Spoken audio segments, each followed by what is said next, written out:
পটলের চপ সত্যি এভাবে হয়তো খাওয়া হয়নি। নমস্কার বন্ধুরা, আজ আমি তোমাদের সঙ্গে শেয়ার করব দুর্দান্ত স্বাদের পটলের চপ রেসিপি, যেটা কিন্তু একদম ইউনিক সিস্টেমে তৈরি। দেখতে যেমন ডিলিশিয়াস, খেতেও কিন্তু ততটাই টেস্টি। গরম গরম ডাল ভাতের সঙ্গে বা বিকেলের টিফিনে চায়ের আড্ডায় এর ঝুড়ি মেলা ভার। রেসিপিটি ভালো লাগলে ভিডিওটাকে একটা লাইক দিয়ে আর এরকম নিত্য নতুন রেসিপি পাওয়ার জন্য চ্যানেলটাকে সাবস্ক্রাইব করে নেবার অনুরোধ রইল। এই রেসিপিটি বানানোর জন্য এখানে আমি 10টা বড় সাইজের পটল নিয়েছি।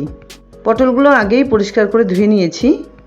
এবার একটা পটল তুলে নিয়ে দুদিকের বোটা কেটে বাদ দিয়ে একটা পিলারের সাহায্যে এর থেকে একটু একটু এইভাবে খোসা ছাড়িয়ে নিচ্ছি।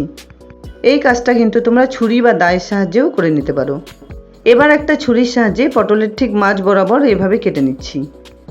পটলের দুটো পার্ট থেকে একটা চামচ দিয়ে এভাবে ডিপ করে বীজগুলোকে বের করে নিতে হবে।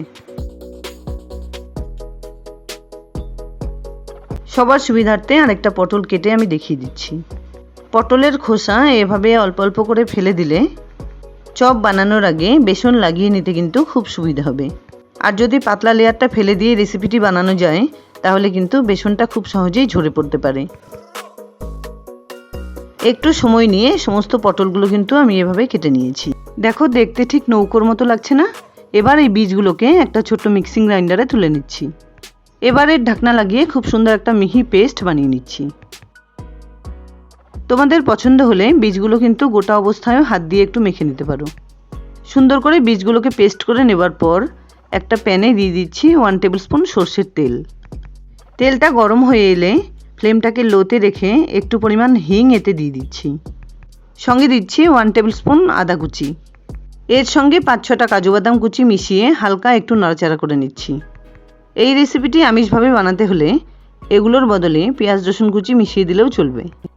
এবার মিশিয়ে দিলাম নিজেদের স্বাদ অনুযায়ী 2-3টে কাঁচা লঙ্কা কুচি। সব কিছু মিশিয়ে হালকা একটু নাড়াচাড়া করে পটলের বীজ বাটাটা মিশিয়ে দিলাম।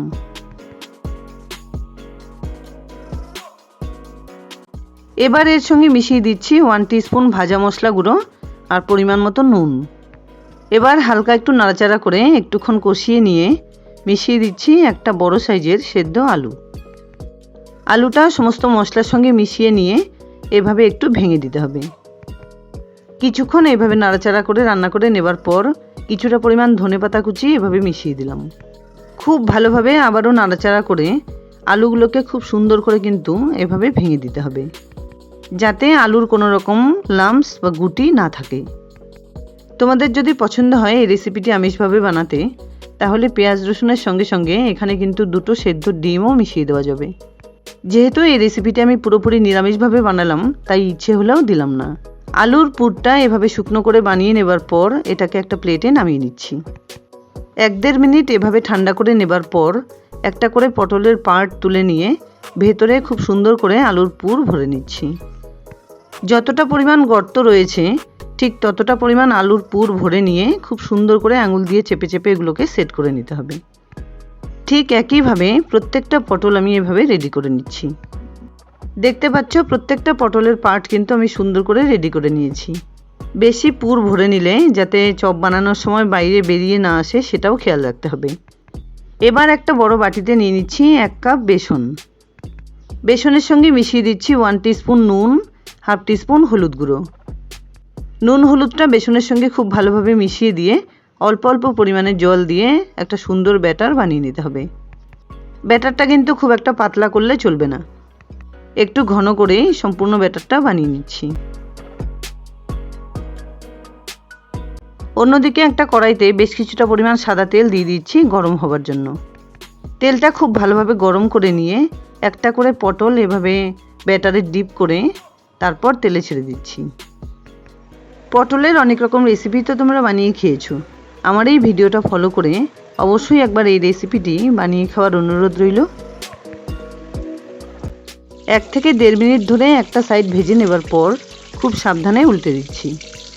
ভেতরের পুরটা যদি খুব সুন্দরভাবে বানিয়ে নেওয়া যায় তাহলে কিন্তু এই রেসিপিটি খেতে অসাধারণ লাগে। 2-3 বার উল্টে পাল্টে প্রথমবারের দেওয়া পটলগুলো কিন্তু আমার সুন্দর করে ভেজে নেওয়া হয়ে গেছে। আর ভেজে নেবার সময় খুব সুন্দর কিন্তু পটলগুলো ফুলে ওঠে। এবার এগুলোকে তেল ছেঁকে তুলে নিচ্ছি।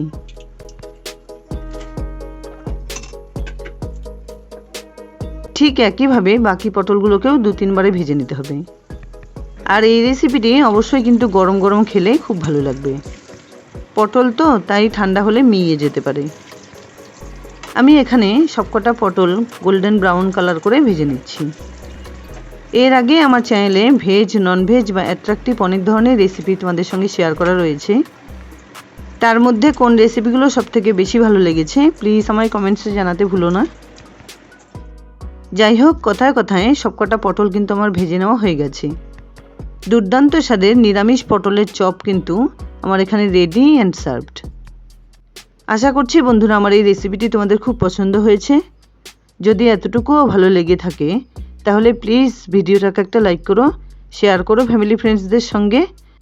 আর আমার চ্যানেলে নতুন বন্ধু হয়ে থাকলে প্লিজ চ্যানেলটাকে সাবস্ক্রাইব করে পাশে থাকা বেল আইকনটা অলে করে দিও, যাতে আমার আপলোড করা সমস্ত রেসিপির নোটিফিকেশান সবার আগে তোমাদের কাছে পৌঁছে যায়। দেখা হচ্ছে নতুন কোনো রেসিপি নিয়ে। ভালো থেকো, ধন্যবাদ।